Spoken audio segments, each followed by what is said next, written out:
You ever open up your CRM on a Monday, stare at 47 overdue tasks and just freeze? Not because you're lazy, but because you know you are never going to get to all of it. You see, you don't have a motivation problem, you have a design problem. You're not lazy, you're overbuilt because you've confused ambition with architecture. And if you want to win this week, it's time to dial back and not gear up. And this 1 minute shift that I'm going to share with you will outperform every goal you have ever set. I'm Chris Hunsaker, and this is the Dealership War Room. Leadership fire, 7 minutes, built daily, fueled intentionally, and delivered relentlessly. And today, we're going to show you how to use tiny habits to build a system to make your 1% impossible to miss. Let's rewind for a second. On Monday in episode 91, we reframed competition as self-evaluation. You versus yesterday's version of you. On Tuesday in episode 92, we gave you a weapon. 1% gains stacked daily equal exponential growth. And then on Wednesday, we dropped targeted thinking because you need focus before you need force. Now, let's dive into the execution layer and show you exactly how you can live the 1% life every single day. And it begins by mastering the art of tiny habits.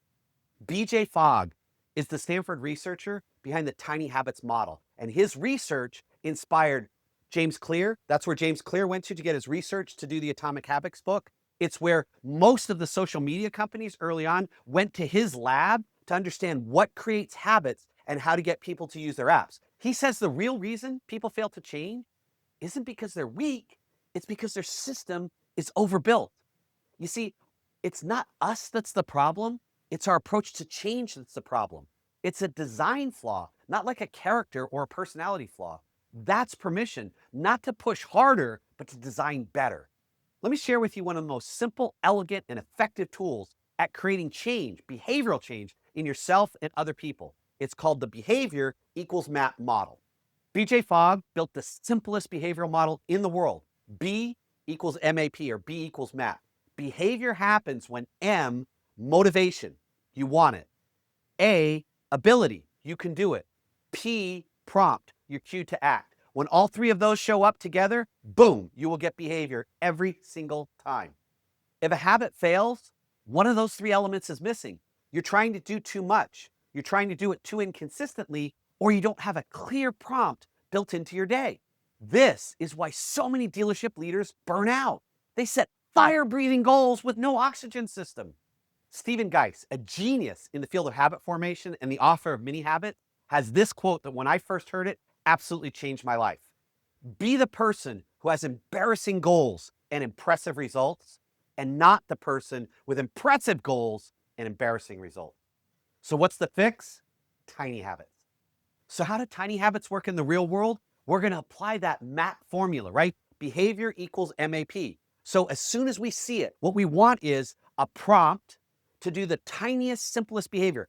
What this is about is basically saying, what's the habit I want to form? And then decide what is the smallest, simplest step that I could take to make that happen. So take someone who wants to work out in the gym. Instead of, I'm going to work out 4 days a week, what if we reduce it to the absurd, something that is so simple, so easy, you can't not do it? And Stephen Geis actually shares this in his book, that he wanted to work out more often. He's literally the author on how to form habits, and he couldn't get himself to go to the gym. Let that sink in for a minute. And he said, you know what? I'm going to make it a tiny habit. So what did he do? He needed to set up a prompt in his daily behavior and then make the actions so incredibly simple that he couldn't not do it. And then finally, he would celebrate what he did afterwards to go through. So here was his thing. Every time he went to the bathroom, on his way out, he'd stop and do one push-up. Now, how hard is it to do one push-up? It's not. It's incredibly easy. That's why it works. Now, it's hard to get in your car, drive to the gym, go do a workout program, shower, change, come back, get back, and go to work. You know what's easy? Doing one push-up. But once you start, you've got momentum. How many times do you think he went to do one push-up? He's like, I feel pretty good. And he did a second, third, fourth, fifth, or sixth. Absolutely, you could do that. So, do you understand the power of a prompt, an offensively simple action that there's no way that you could do, and the motivation it takes to start? It doesn't take any motivation to do one push-up. So what does this look like in the real world? After I log my first RO, I'll text one customer a thank you. After I finish my first coffee, I'll write one sentence of my daily plan. After I unlock the showroom, I'll check with one teammate. After I close a deal, I'll take 15 seconds to reflect on what worked. When I finished Stephen Geiss's book, Mini Habits, I thought, I'm about to run a Spartan race. I'd never run a Spartan race. And every time you miss an obstacle in a Spartan race, you have to do a burpee. I'd never done burpees. And I knew I needed to start doing burpees, and I needed to get to the point where I could do 100, 150 burpees a day. But that was overwhelming. I needed to make it offensively simple, so easy I could do it. One burpee after every call. So when I finish a one-on-one coaching call, boom, I go do a burpee. And as soon as I finish the burpee, I'm like, that's like me. Because I was building the identity of someone who does burpees, not someone who doesn't do burpees, but is forcing himself to do it. Can you see that distinction? Pretty soon my brain started to crave it. And as I'm finishing a call, I'm like, cool, I get to do another burpee. And like anyone else, once I did one, I wanted to do two, and then I want to do five. And sometimes I'm knocking out sets of 10 burpees in between calls. But my goal was one. The tiny habit was one. That's the power of tiny habits. So here's your war room challenge. I want you to shrink your habit down to the most laughable version you can. Want to be more consistent with sales training? Then open the huddle with one question. Want to develop stronger leadership presence? Do one personal check-in a day for 1 minute. Want to reclaim your morning? Start with 1 minute of silence before you turn on any screens.